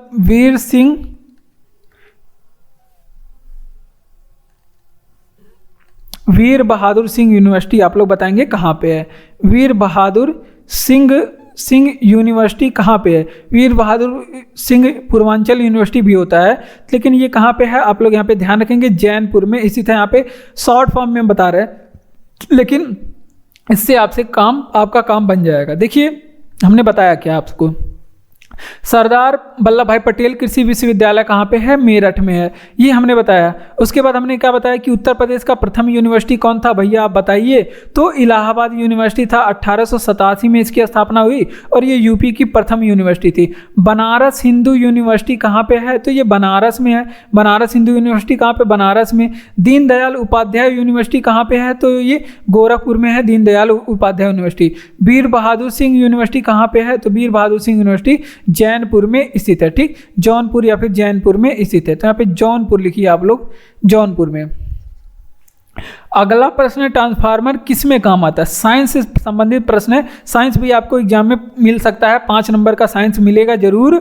तो ट्रांसफार्मर से संबंधित एग्जामों में प्रश्न टपकते हैं, जो रिसेंटली एग्जाम हुए हैं उसमें ट्रांसफार्मर से प्रश्न पूछा जा सकता है। और ट्रांसफार्मर से संबंधित इंपॉर्टेंट प्रश्न क्या पूछा जा सकता है वो हम लोग बताएंगे। देखिए हम बताएंगे आपको। देखिए ट्रांसफार्मर किस में काम करता है, तो ये पूछ रहा है एसी में काम करता है कि डीसी में, तो ये केवल एसी में काम करता है, केवल एसी करंट में। अब एसी करंट को क्या कहते हैं, इसे प्रत्यावर्ती धारा कहते हैं। एसी करंट को क्या कहते हैं, इसे प्रत्यावर्ती धारा कहते हैं। कौन सी धारा, प्रत्यावर्ती धारा में ये काम करता है, ठीक। ये आप लोग ध्यान गए। अगर आपसे पूछे ट्रांसफार्मर कितने प्रकार का होता है, तो ये 2 प्रकार का होता है, ट्रांसफार्मर 2 प्रकार का होता है। ये एक होता है अपचाई ट्रांसफार्मर। कैसा ट्रांसफार्मर, अपचाई ट्रांसफार्मर, ठीक। ये आप लोग ध्यान रखेंगे, ट्रांसफार्मर कैसा, अपचाई ट्रांसफार्मर। एक होता है उच्चाई ट्रांसफार्मर, एक कैसा ट्रांसफार्मर, उच्चाई ट्रांसफार्मर होता है, ठीक। ये आप लोग ध्यान रखेंगे। अब उच्चाई ट्रांसफार्मर और अपचाई ट्रांसफर किसे कहते हैं, जो लो वोल्टेज को अपचाई ट्रांसफर क्या करता है, तो अपचाई ट्रांसफर क्या करता है, ये हाई वोल्टेज को कन्वर्ट करता है, हाई वोल्टेज को कन्वर्ट करता है लो वोल्टेज में, किसमें, लो वोल्टेज में, ठीक। और उच्चाई ट्रांसफर क्या करता है, ये लो वोल्टेज को कन्वर्ट करता है, कन्वर्ट करके ये हाई वोल्टेज में कन्वर्ट करता है, ताकि वो दूर तक सप्लाई दे सके। और ये हमेशा एसी पर्पज में काम करता है, ये भी आप लोग ध्यान रखेंगे। अब यहाँ से क्या पूछा जाता है कि ट्रांसफार्मर किस सिद्धांत पे काम करता है, ये भी एग्जाम में बहुत प्रश्न पूछा जाता है कि ट्रांसफार्मर किस सिद्धांत पे काम करता है। तो ट्रांसफार्मर जो है ये विद्युत चुंबकीय प्रेरण सिद्धांत पे काम करता है, विद्युत चुंबकीय प्रेरण सिद्धांत पे काम करता है, ठीक। तो ये चीजें आप लोग ध्यान रखेंगे, विद्युत चुंबकीय प्रेरण सिद्धांत पे काम करता है, ठीक। तो इतनी चीजें यहाँ से आप लोग ट्रांसफार्मर से ध्यान रखेंगे। देखिए ट्रांसफार्मर किसके में काम करता है, तो ये केवल एसी परिपथ में काम करता है, केवल प्रत्यावर्ती धारा में काम करता है, ये डीसी में नहीं चलेगा, ये डीसी में नहीं चलेगा, ठीक। केवल एसी करंट में लगाया जाता है। अपचाई ट्रांसफार्मर 2 प्रकार के होते हैं। एक अपचाई ट्रांसफार्मर जो क्या काम करता है, हैवी वोल्टेज से हाई वोल्टेज को लो वोल्टेज में कन्वर्ट करता है। उच्चाई ट्रांसफार्मर क्या काम करता है, ये लो वोल्टेज को हाई वोल्टेज में कन्वर्ट करने का काम करता है। अब बात करते हैं ट्रांसफार्मर किस सिद्धांत पे काम करता है, आपसे पूछ ले तो ये विद्युत चुंबकीय प्रेरण सिद्धांत पे काम करता है, विद्युत चुंबकीय प्रेरण सिद्धांत पे। देखिए यूपी के किस जिले में सर्वाधिक महिला साक्षरता, इंपॉर्टेंट प्रश्न है। तो यहाँ से क्या क्या प्रश्न आपके एग्जाम में पूछ सकता है। तो क्या पूछेगा, तो देखिए ये पूछ सकता है यहाँ से कि यूपी के किस जिले में सर्वाधिक साक्षरता है और किस जिले में सबसे कम साक्षरता है। एक प्रश्न तो ये पूछा जाता है, और एक प्रश्न पूछा जाएगा किस जिले में सबसे ज़्यादा महिला साक्षरता है और किस जिले में सबसे ज़्यादा पुरुष साक्षरता है। और एक प्रश्न ये पूछा जाएगा कि किस जिले में सबसे कम महिला साक्षरता है और किस जिले में सबसे कम पुरुष साक्षरता है। तो ये 6 प्रश्न यहाँ से आप लोग ध्यान रखेंगे। तो हम लोग सभी को देखेंगे। देखिए यूपी के किस जिले में सर्वाधिक महिला साक्षरता, यहाँ पे सर्वाधिक महिला साक्षरता के बारे में बात कर रहा है। तो सबसे ज्यादा जो महिला साक्षरता है उत्तर प्रदेश में वो है आपके गाजियाबाद में। किसमें है? गाजियाबाद में। और इसके बाद है आपका कानपुर। गाजियाबाद के बाद क्या आता है? कानपुर आता है साक्षरता के मामले में। ये आप लोग 2 ध्यान रखेंगे। अगर आपसे पूछे कि सबसे कम महिला साक्षरता कहाँ पे है, सबसे कम महिला साक्षरता की बात करें तो सबसे कम महिला साक्षरता जो है वो कहाँ पे है? श्रावस्ती में। सबसे कम महिला साक्षरता कहाँ पे है? श्रावस्ती में है सबसे कम महिला साक्षरता ये है। अगर आपसे पूछे कि सर्वाधिक पुरुष साक्षरता किस मतलब जिले में, सर्वाधिक पुरुष साक्षरता किस जिले में है, उत्तर प्रदेश के किस जिले में सबसे ज़्यादा पुरुष साक्षरता है, तो सबसे ज़्यादा जो पुरुष साक्षरता की बात करें वो गौतम बुद्ध नगर में। कहाँ पे? गौतम बुद्ध नगर में सबसे ज़्यादा पुरुष साक्षरता है। अगर आपसे पूछे कि सबसे कम पुरुष साक्षरता यूपी में कहाँ पे है, तो ये भी आप लोग ध्यान रखेंगे सबसे कम पुरुष साक्षरता श्रावस्ती में है। कहाँ पे? श्रावस्ती में। उसके बाद अगर आपसे पूछे कि यूपी के किस जिले में सर्वाधिक साक्षरता है, अगर आपसे पूछे कि यूपी के किस जिले में सर्वाधिक साक्षरता है, तो यूपी के किस जिले में सर्वाधिक साक्षरता है, तो यहाँ पर नोट करेंगे कि यूपी के सबसे ज़्यादा जो साक्षरता वाला जिला है वो है आपका गौतम बुद्ध नगर। सर्वाधिक साक्षरता कहाँ पे?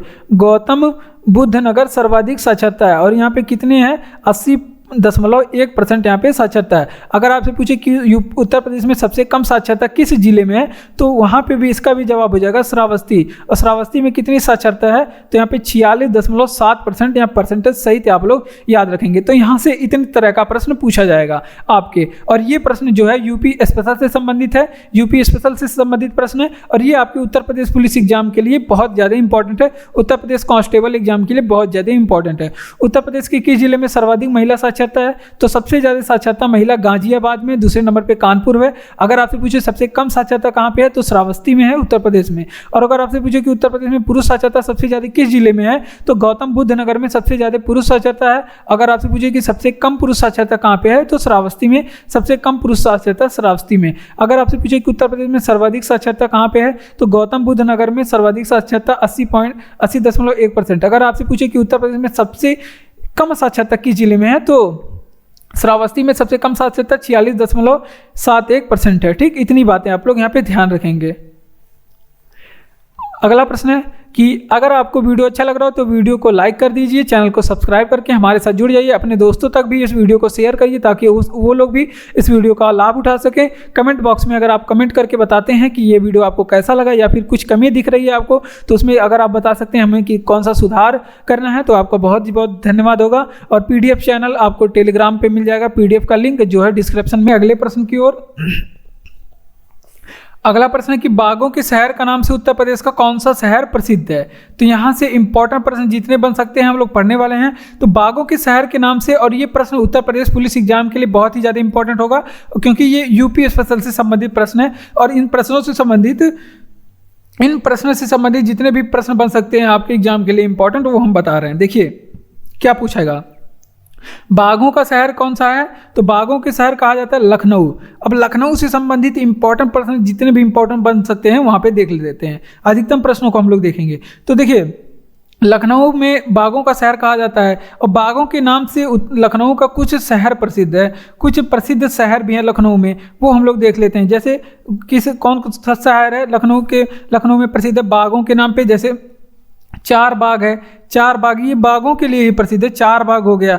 उसके बाद चार बाग के बाद आराम बाग हो गया, आराम बाग हो गया, ये बाघों के लिए ही प्रसिद्ध है। उसके बाद लाल बाग हो गया, लाल बाग, ये सभी बागों के लिए ही प्रसिद्ध था। ठीक, अब लखनऊ के बारे में देख लेते हैं कुछ चीज़ें, जैसे नवाबों का शहर इसे कहा जाता है।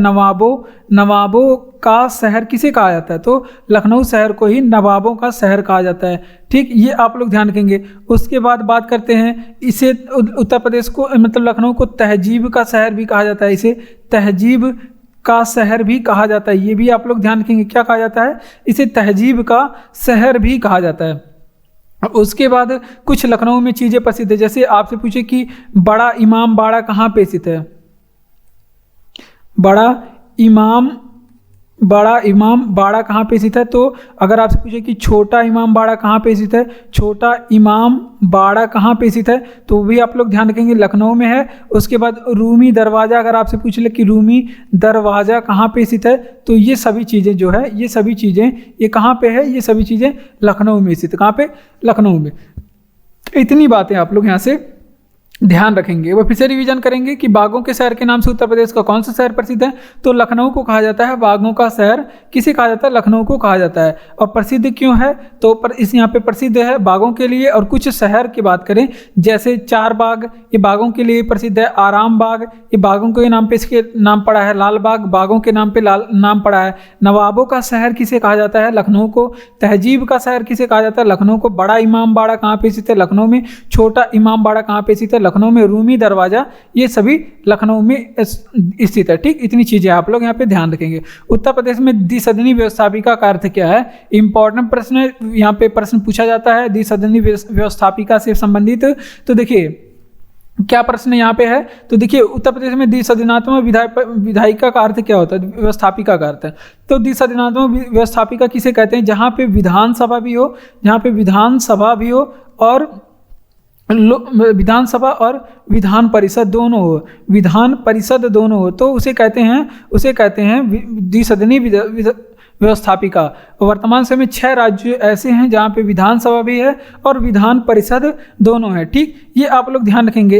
अगर आपसे पूछे कि ये द्विसदनी व्यवस्थापिका ये लिया कहाँ से गया है, ये किस देश से लिया गया है, तो ये लिया गया है ब्रिटेन के संविधान से। कहाँ से? ब्रिटेन के संविधान से। हमारे यहाँ केंद्र में भी द्विसदनी व्यवस्था है, जहाँ जिसको हम लोग क्या कहते हैं? लोकसभा कहते हैं। लोकसभा और राज्यसभा कहते हैं। और राज्यों में भी द्विसदनी व्यवस्थापिका है।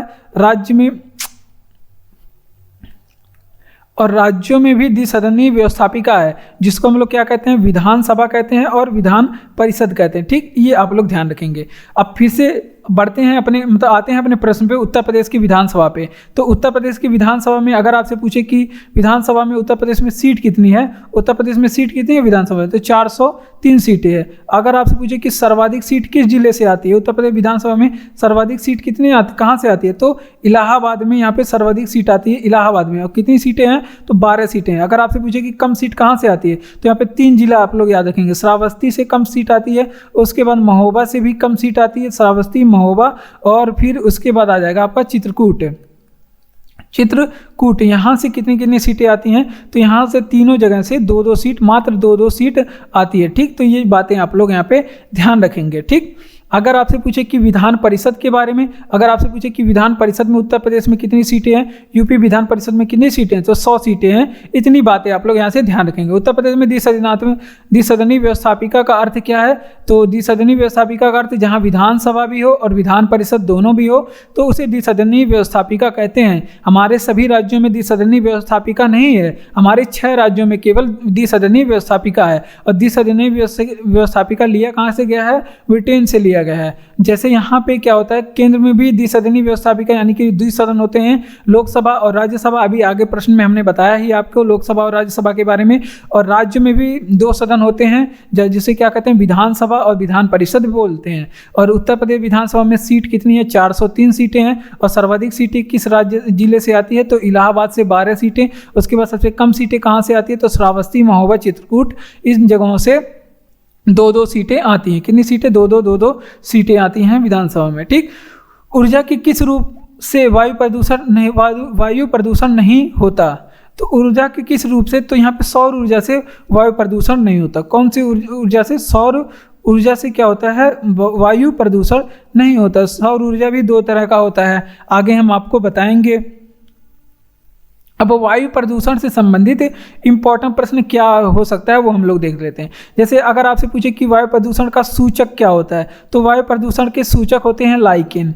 लाइकेन वायु प्रदूषण के सूचक होते हैं। वो क्यों सूचक होते हैं? तो जिस जगह पे वायु प्रदूषण अधिक होगा वहाँ पे वहाँ पे क्या होगा, कार्बन सल्फर डाइऑक्साइड की मात्रा अधिक होगी। वहाँ पे क्या होगा, सल्फर डाइऑक्साइड जिसे SO2 कहते हैं उसकी मात्रा अधिक होती है। और जब सल्फर डाइऑक्साइड की मात्रा अधिक होगी तो क्या हो जाएगा, लाइकेन मर जाते हैं जिससे क्या पता चलता है कि यहाँ पे वायु प्रदूषण अधिक है। ठीक, अब वायु प्रदूषण के कारण कुछ इनके कारण होते हैं। वायु प्रदूषण के कारण कौन कौन से गैस होते हैं? देखिए, वायु प्रदूषण के कौन कौन से गैसों की वजह से होती है, तो आप लोग ध्यान रखेंगे कि कार्बन डाइऑक्साइड के कारण वायु प्रदूषण होता है। कार्बन डाइऑक्साइड गैस के कारण क्या होता है, तो वायु प्रदूषण होता है जिसे CO2 कहते हैं। कोई चीज़ जल रहा, अधूरा जल रहा है या पूरी तरह से नहीं जल रहा है तो उससे क्या होता है, कार्बन डाइऑक्साइड गैस निकलता है। उसके बाद सल्फर डाइऑक्साइड भी वायु प्रदूषण में बहुत अहम भूमिका निभाता है। सल्फर डाइऑक्साइड भी वायु प्रदूषण में बहुत अहम भूमिका निभाता है। इसकी वजह से भी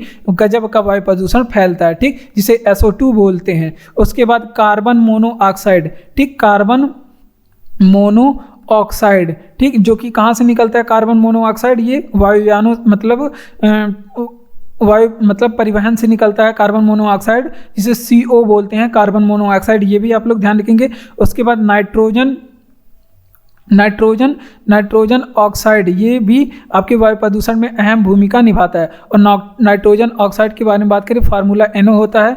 और नाइट्रोजन ऑक्साइड और सल्फर डाइऑक्साइड ये दोनों किसके लिए जिम्मेदार होते हैं? ये अगर आपसे पूछे कि नाइट्रोजन डाइऑक्साइड ये और सल्फर डाइऑक्साइड किसके लिए जिम्मेदार होते हैं, तो ये अम्ल वर्षा के लिए भी जिम्मेदार होते हैं। अम्ल वर्षा के लिए भी जिम्मेदार होते हैं। यहीं पे आप लोग इसे आप लोग ध्यान रखेंगे, नाइट्रोजन ऑक्साइड और फिर सल्फर डाइऑक्साइड, इन वजह से, इनके अधिकता की वजह से अम्ल वर्षा भी होता है। ये भी आप लोग ध्यान रखेंगे। एक बार फिर से रिवीजन करेंगे सारे प्रश्नों का कि ऊर्जा किस रूप से वायु प्रदूषण नहीं होता, तो सौर ऊर्जा से वायु प्रदूषण नहीं होता है। और सूचक कौन कौन से होते हैं, तो जैसे लाइकेन हो गया, वह वायु प्रदूषण का सूचक होता है। और कारण क्या होता है, तो कारण जैसे कार्बन डाइऑक्साइड वायु प्रदूषण के कारण होते हैं, CO2 बोला जाता है। सल्फर डाइऑक्साइड वायु प्रदूषण के कारक होते हैं। उसके बाद कार्बन मोनोऑक्साइड भी वायु प्रदूषण के कारण होते हैं। नाइट्रोजन ऑक्साइड भी वायु प्रदूषण के कारण होते हैं। तो इतनी बातें आप लोग यहाँ पे ध्यान रखेंगे। बढ़ते हैं अपने अगले प्रश्न की ओर। अगला प्रश्न है कि उर्दू कवि मिर्जा गालिब, ठीक, उर्दू कवि मिर्जा गालिब की तथा संगीत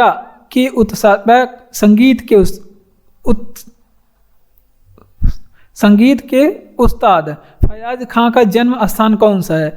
तो देखिए, उर्दू कवि मिर्जा गालिब तथा संगीत के उस्ताद फयाज खां का जन्म स्थान कौन सा? तो दोनों का जन्म स्थान कहाँ पे हुआ था? आगरा में दोनों का जन्म हुआ था। अब मिर्जा गालिब को यहाँ पे लेते हैं, कुछ बातें सीखते हैं और फयाज खां के बारे में कुछ बातें देखते हैं। जैसे मिर्जा गालिब को हम लोग ले लेते हैं कमान पे, मिर्जा गालिब, तो यहाँ से जो इम्पोर्टेंट प्रश्न बन सकता है वो हम लोग देख लेते हैं। मिर्जा गालिबा नहीं, गालिब है, क्या हो गया मुझे, गालिब, ठीक। तो यहाँ से क्या इंपॉर्टेंट प्रश्न बनता है, तो देखिए, मिर्जा गालिब एक ऐसे कवि थे एक ऐसे उर्दू कवि थे जिन्होंने 1857 की क्रांति देखा। 1857 की इन्होंने क्रांति देखा। ये एग्जाम में प्रश्न पूछा गया है, इनको ऑप्शन में दे करके किसने देखा था, तो मिर्जा गालिब ने 1857 की क्रांति भी देखा। अगर आपसे पूछे कि मिर्जा गालिब का मूल नाम क्या था, मिर्जा गालिब का मूल नाम या फिर अन्य नाम पूछे तो इनका मूल नाम क्या था? असदुल्ला खां। क्या था? असदुल्ला खां इनका मूल नाम था, ठीक। तो ये भी आप लोग ध्यान रखें, क्या था? असदुल्ला खां इनका मूल नाम था, ठीक। अब बात करते हैं, जैसे आपसे पूछ ले कि कुछ यहाँ पे कुछ व्यक्तित्व के बारे में, जैसे अमीर खुसरो का पूछ ले, ये भी एक राइटर वगैरह थे, ये भी लिखते थे। अमीर खुसरो जिसे सितार एंड तबलों का जनक कहा जाता है, उर्दू कविताओं का जनक कहा जाता है, गज़लों का जनक कहा जाता है, इन्हें बहुत जनक हैं ये, ठीक। अमीर खुसरो के बारे में बात करें तो इनकी बात करें तो इनका जन्म कहाँ पे हुआ था? पटियाली में हुआ था, पटियाली। और ये इंपॉर्टेंट है क्योंकि ये उत्तर प्रदेश में है, तो ये हो सकता है आपकी एग्जाम में यही पूछ ले, तो आप लोग ध्यान रखेंगे। उसके बाद राम मनोहर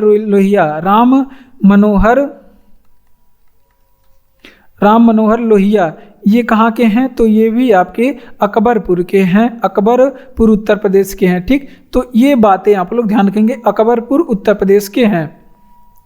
एक बार फिर से रिवीजन करते हैं। जैसे उर्दू कवि मिर्जा गालिब तथा संगीत के उत्साह फयाज खां का जन्म स्थान कहाँ पे, आगरा में है। कहाँ पे, आगरा में।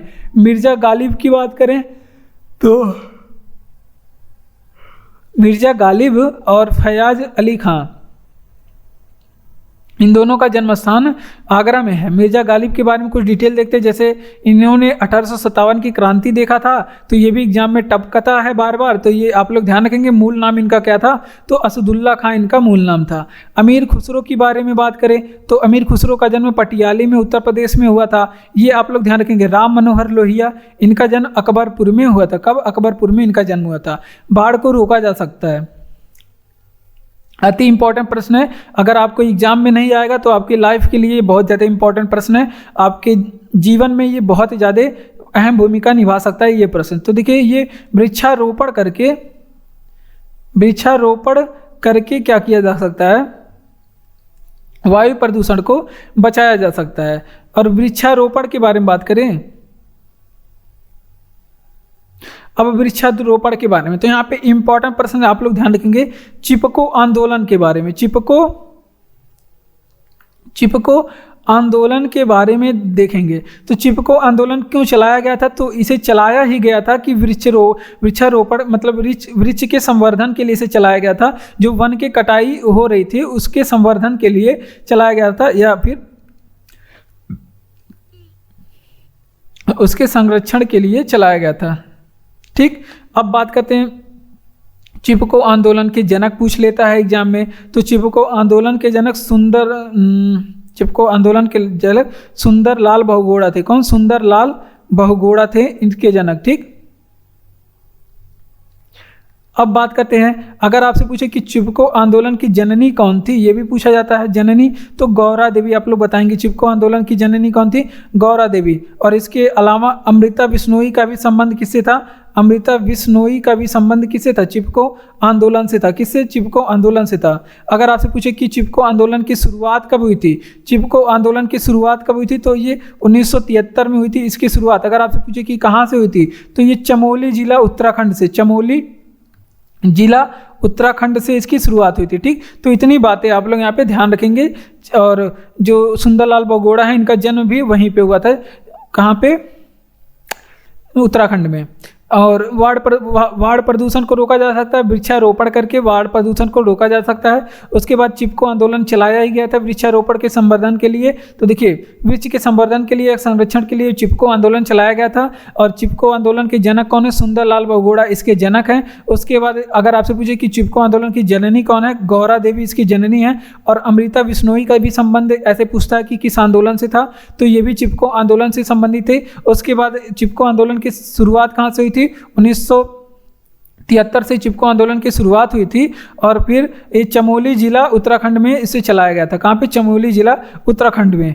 और अगला प्रश्न है कि किस संशोधन द्वारा जीएसटी पारित हुआ, तो किस संशोधन के द्वारा जीएसटी पारित हुआ, तो 101वां संविधान संशोधन जो कि 2016 में किया गया था, इसके तहत जीएसटी को पारित किया गया था। ठीक, अगर आपसे पूछे कि जीएसटी के बारे में इंपॉर्टेंट प्रश्न पढ़ लेते हैं जो आपके उत्तर प्रदेश पुलिस एग्जाम में छपेगा। जीएसटी से प्रश्न हर एग्जाम में पूछा जा सकता है, लगभग हर एग्जाम में प्रश्न पूछे जाते हैं। तो अब यहाँ पे अति महत्वपूर्ण प्रश्न जो आपके एग्जाम के लिए हो सकता है वो हम लोग पढ़ने वाले हैं। तो देखिए, किस संविधान संशोधन द्वारा जीएसटी लागू हुआ था या फिर पारित हुआ था, तो 101वां संविधान संशोधन जो कि 2016 में हुआ था, इसके तहत जीएसटी को लागू किया जाता है। अगर आपसे पूछे कि जीएसटी सर्वप्रथम लागू किस देश में हुआ था, अगर आपसे पूछे कि जीएसटी सर्वप्रथम लागू किस देश में हुआ था, तो सर्वप्रथम लागू जीएसटी फ्रांस में हुआ था। कहाँ से, फ्रांस में हुआ था। अब कब हुआ था, तो 1954 में हुआ था। कब हुआ था, 1954 में सबसे पहले जीएसटी फ्रांस में लागू हुआ था। उसके बाद अगर आपसे पूछे कि जीएसटी भारत में लागू कब हुआ था, तो जीएसटी भारत में लागू 1 जुलाई 2017 को जीएसटी भारत में लागू हुआ। अब सबसे पहले भारत के किस राज्य में लागू हुआ, असम में लागू हुआ। अब भारत लागू करने वाला किस नंबर का देश बना था जीएसटी, तो ये भी एग्जाम में पूछा गया है, 161वां देश बना था जब जीएसटी भारत में लागू हुआ था। ठीक, अगर आपसे पूछे कि जीएसटी किसकी सिफारिश पे लागू होता है, 101वां संविधान संशोधन ये किसकी सिफारिश पे किया गया था, तो इसके लिए सिफारिश किए थे विजय केलिकर समिति। विजय केलकर समिति के द्वारा ये किया गया था। विजय केलकर समिति की सिफारिश पे ये जीएसटी बिल लाया गया था। ठीक, उसके बाद अगर आपसे पूछे कि भारतीय संविधान के किस अनुच्छेद में जीएसटी को रखा गया है, तो इंपॉर्टेंट प्रश्न है, 269A में जीएसटी को रखा गया है।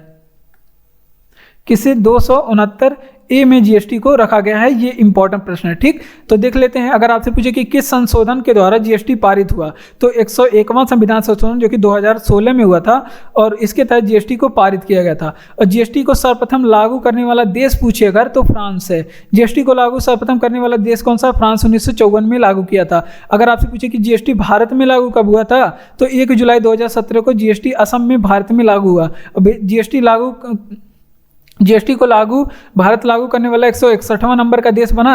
जीएसटी किस अनुच्छेद में है? 269A में है। और जीएसटी को लागू करने कौन सी समिति सिफारिश की थी? तो विजय केलकर समिति के सिफारिश पे जीएसटी को लागू किया गया था। बढ़ते हैं अपने अगले प्रश्न की ओर।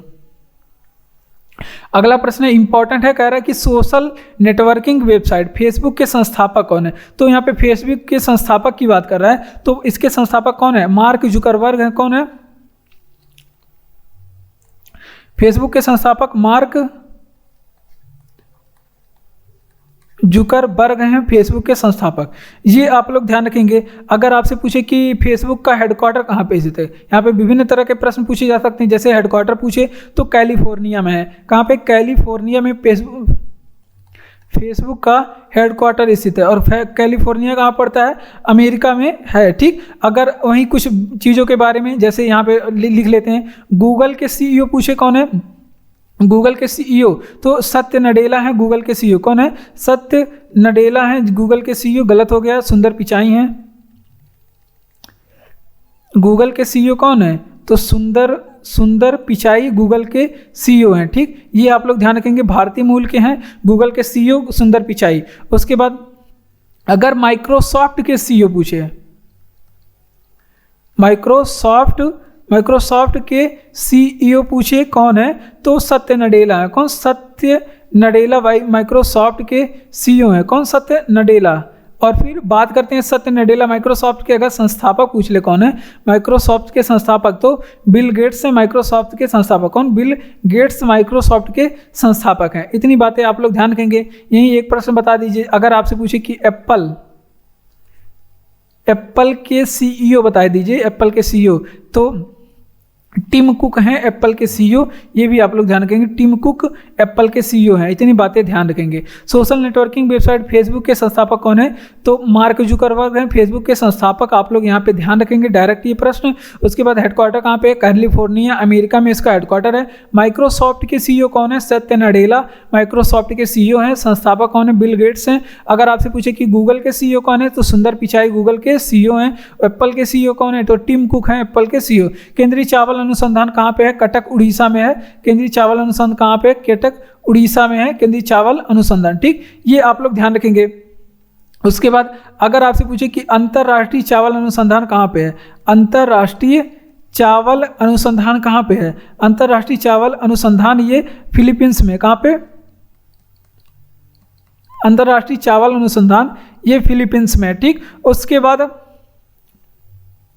वहीं पे कुछ अनुसंधानों के बारे में देख लेते हैं। जैसे आपसे पूछे कि राष्ट्रीय डेयरी अनुसंधान कहाँ पे स्थित? राष्ट्रीय डेयरी अनुसंधान कहाँ पे स्थित है?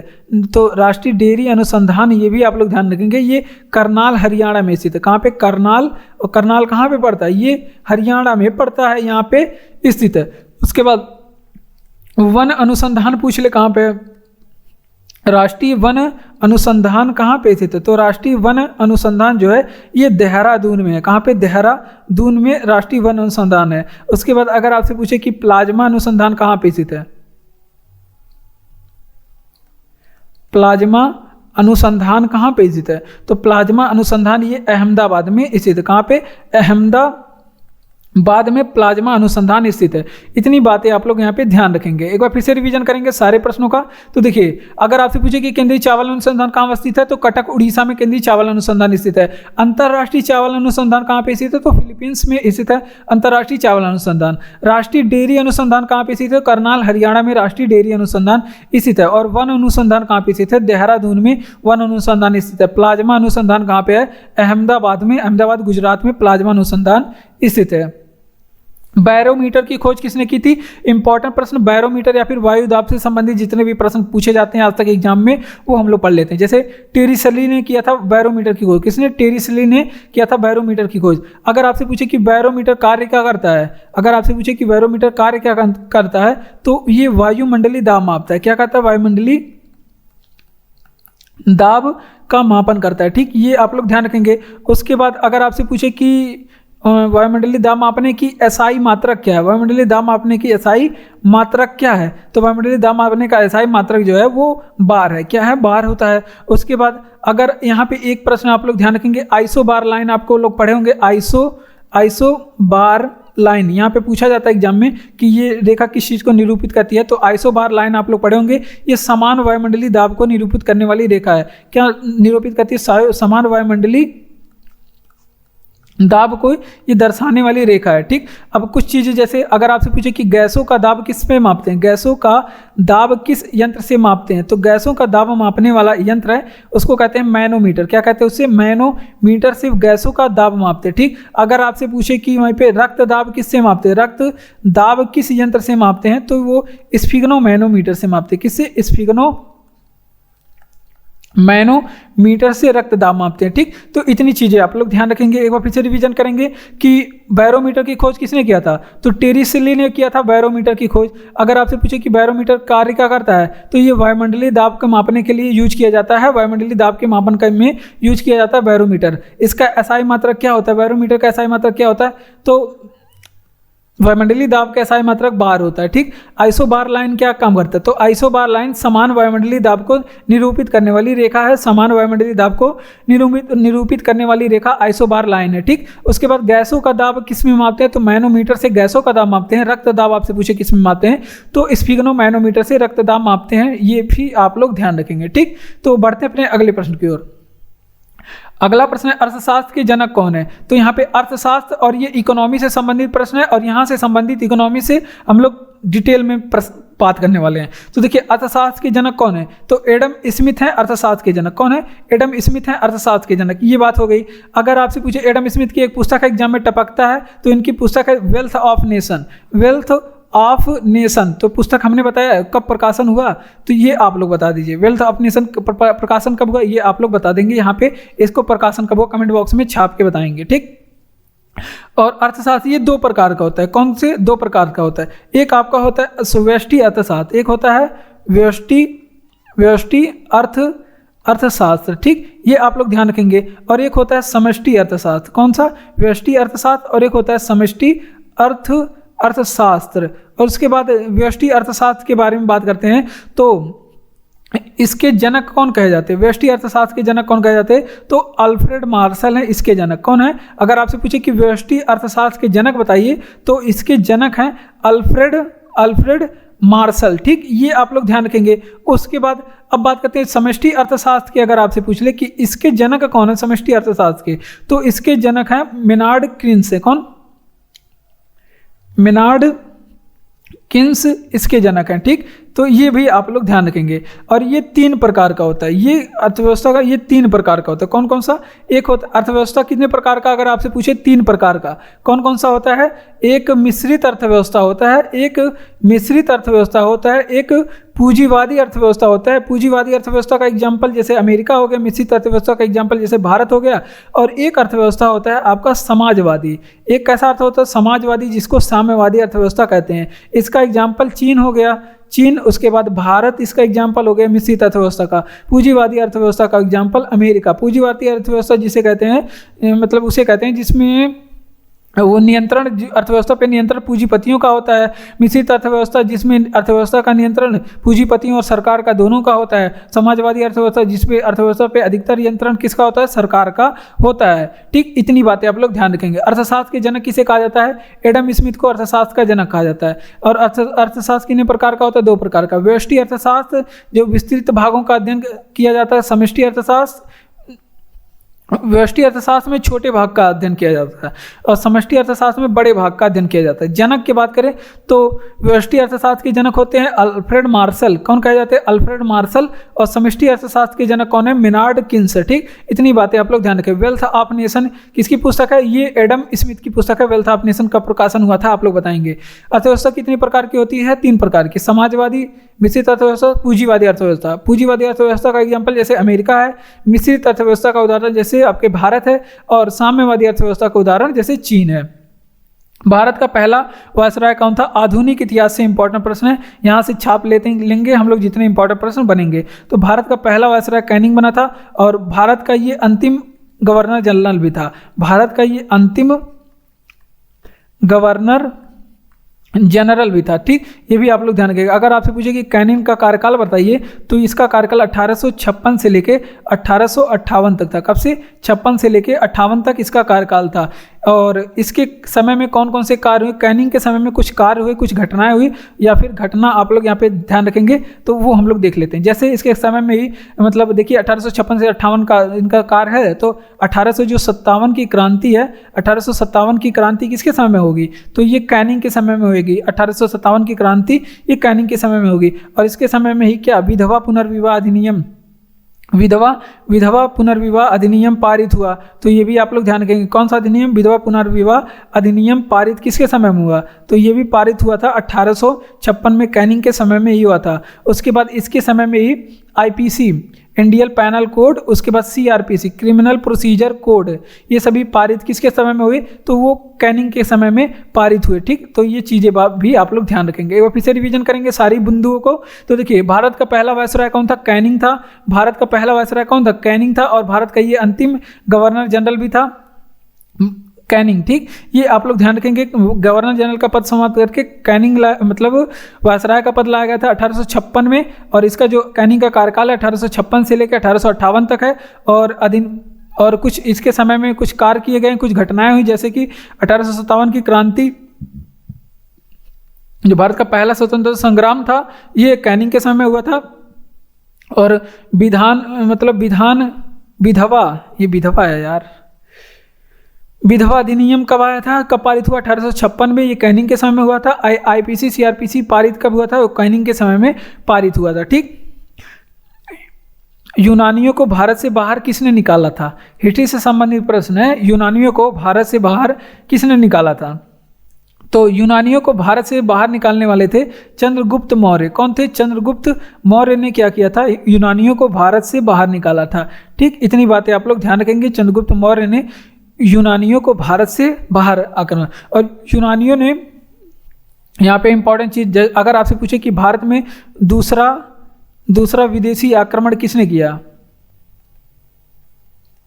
भारत में दूसरा विदेशी आक्रमण किसने किया था? तो वो हो गया आपका, या फिर आपसे पूछ ले भारत में, अगर आप ऐसे करके पूछेगा भारत में दूसरा विदेशी आक्रमण किसने किया था, या फिर आपसे पूछेगा क्या कि भारत में पहला यूरोपीय आक्रमण कब हुआ? भारत में पहला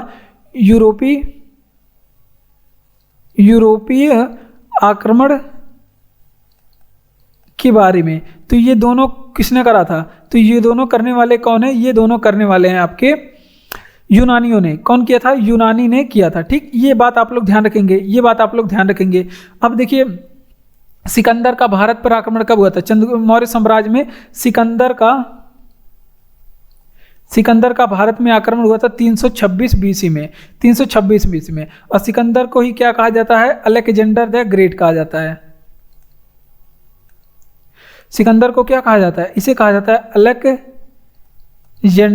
अलेक्जेंडर द ग्रेट कह के इसे संबोधित किया जाता है। और सिकंदर, अगर आपसे पूछे कि किसका शिष्य था, तो ये अरस्तु का शिष्य था। किसका शिष्य था? ये अरस्तु का शिष्य था। सिकंदर किसका शिष्य था? अरस्तु का शिष्य था। अगर आपसे पूछे कि सिकंदर का सेनापति का नाम क्या था, अगर आपसे पूछे कि सिकंदर के सेनापति का नाम क्या था, तो इसके सेनापति का नाम सेल्यूकस निकेटर था। क्या था? सेल्यूकस निकेटर इसके सेनापति का नाम था। तो इतनी बातें आप लोग ध्यान रखेंगे। तो देख लीजिए कि यूनानियों को भारत से बाहर किसने निकाला था? तो चंद्रगुप्त मौर्य ने यूनानियों को भारत से बाहर निकाला था। भारत में दूसरा विदेशी आक्रमण पूछे किसने किया था? तो यूनानियों ने। या फिर पूछे कि भारत में पहला यूरोपीय आक्रमण कौन किया? तो यूनानियों ने किया था। सिकंदर भारत पे आक्रमण 326 बीसी में किया था, जिसको क्या कहा जाता है? अलेक्जेंडर द ग्रेट भी कहा जाता है। ये किसका शिष्य था? तो ये अरस्तु का शिष्य था। और ये किसका सेनापति था? तो इसके सेनापति का नाम था सेनापति का नाम सेलुकस निकेटर था। बढ़ते हैं अपने अगले प्रश्न की ओर। अगला प्रश्न, महात्मा गांधी ने सन 1930 में सविनय अवज्ञा आंदोलन कहाँ से आरंभ किया था? तो महात्मा गांधी ने 1930 में सविनय अवज्ञा आंदोलन जो है वो साबरमती